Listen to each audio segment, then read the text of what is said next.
Nie masz problemu z oczami. To tylko symulacja, jak widzą to osoby ze słabym wzrokiem. Dziś temat, który wydaje się być niezwykle prosty, a jednak ma ogromny wpływ na nasze codzienne interakcje z cyfrowym światem. Mówię tu o kolorach i o kontraście. Pewnie nieraz zdarzyło Ci się, że na jakiejś stronie internetowej albo aplikacji ciężko Ci było coś przeczytać. To w głównej mierze kontrast między tekstem a tłem gra tu pierwsze skrzypce. Dla osób z zaburzeniami widzenia to nie jest tylko kwestia wygody, ale prawdziwa bariera, którą ciężko przeskoczyć. Teraz, kiedy mowa o kolorach, to cała nauka za tym stoi.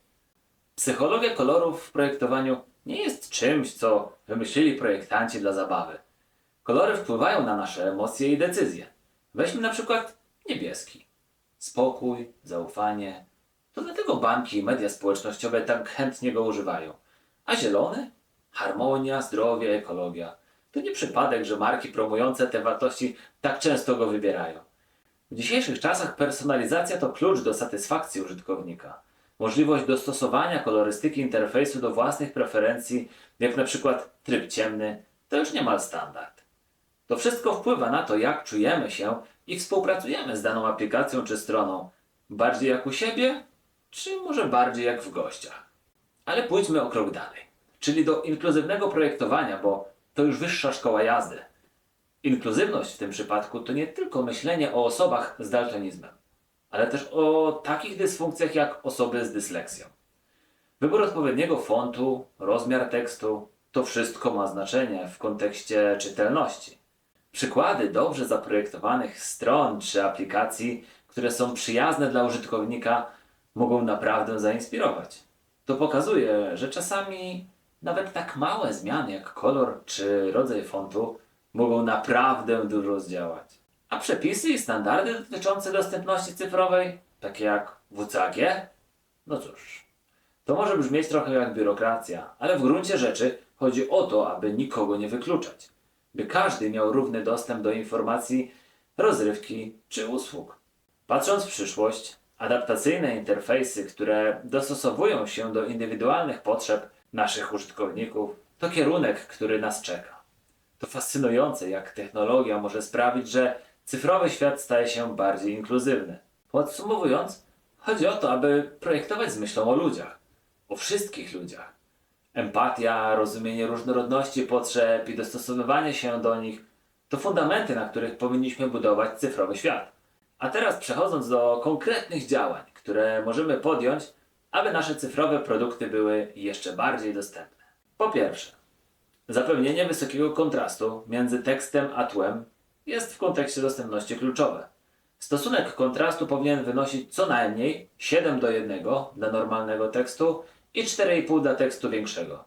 Narzędzia takie jak WebAIM Contrast Checker pomogą Ci sprawdzić i dostosować to. Po drugie, dostosowanie treści do trybu ciemnego i jasnego, co może znacząco poprawić doświadczenie użytkowników, oferując im wybór, który odpowiada ich preferencjom i warunkom oświetleniowym. To mile widziany trend i rozwiązanie, które zawsze warto rozważyć. Uważajmy z używaniem bloków tekstu z całkowicie czarnym tłem i całkowicie białymi napisami. To skrajnie wysoki kontrast, który nie zawsze wpływa pozytywnie na odbiór. Po trzecie, używanie dodatkowych oznaczeń na stronie, takich jak ikony, podkreślenia czy objaśnienia tekstowe, ułatwiające lepsze rozpoznanie, zapewni, że każdy, niezależnie od swojej percepcji kolorów, będzie mógł łatwo nawigować po Twojej stronie czy aplikacji. Po czwarte, zastosowanie dużych, czytelnych fontów i wystarczającej przestrzeni pomiędzy nimi uczyni Twoje treści bardziej dostępne dla osób z różnym stopniem ostrości wzroku. Staraj się nie używać fontów poniżej 16 pikseli. I po piąte, kompatybilność z technologiami wspomagającymi jest niezbędna pod kątem osób niepełnosprawnych. Aby te osoby korzystające z takich rozwiązań, jak czytnik ekranu, lupa ekranowa czy oprogramowanie rozpoznające mowę, mogły w pełni korzystać z cyfrowych produktów. Po szóste, pamiętaj, aby regularnie testować swoje produkty z użytkownikami, w tym z osobami z niepełnosprawnościami, aby zrozumieć ich potrzeby i wyzwania. To klucz do ciągłego doskonalenia dostępności i budowania przestrzeni, w której każdy czuje się komfortowo i mile widziany. Dziś, drodzy widzowie, poruszyliśmy temat, który, mam nadzieję, dał Wam sporo do myślenia. Pamiętajcie, że tworząc bardziej dostępne produkty, otwieramy nasz cyfrowy świat na prawdziwie szeroką publiczność, włączając w to osoby, które dotychczas mogły czuć się pominięte. To nie jest tylko kwestia lepszego designu, to kwestia budowania bardziej inkluzywnego społeczeństwa. Więc jeśli czujesz, że to, o czym dziś mówiliśmy, rezonuje z Tobą, nie bądź obojętna, obojętny. Daj znać, co myślisz, zostawiając komentarz pod tym filmem. Twoje doświadczenia, Twoje historie i pomysły na to, jak uczynić internet bardziej przyjaznym miejscem, są dla mnie i dla całej społeczności niezmiernie cenne. Jeśli podobał Ci się dzisiejszy odcinek i chcesz więcej takich treści, pokaż to. Zostaw łapkę w górę, czy udostępnij ten film dalej. Każdy taki gest sprawia, że temat dostępności cyfrowej dociera do szerszego grona odbiorców. A jeśli jeszcze tego nie zrobiłaś, nie zrobiłeś, zasubskrybuj ten kanał, żeby być na bieżąco z nowymi filmami. Każda subskrypcja to dla mnie sygnał, że warto dalej działać i przekazywać wartościowe treści. Dziękuję Ci za dzisiejsze spotkanie o dostępności.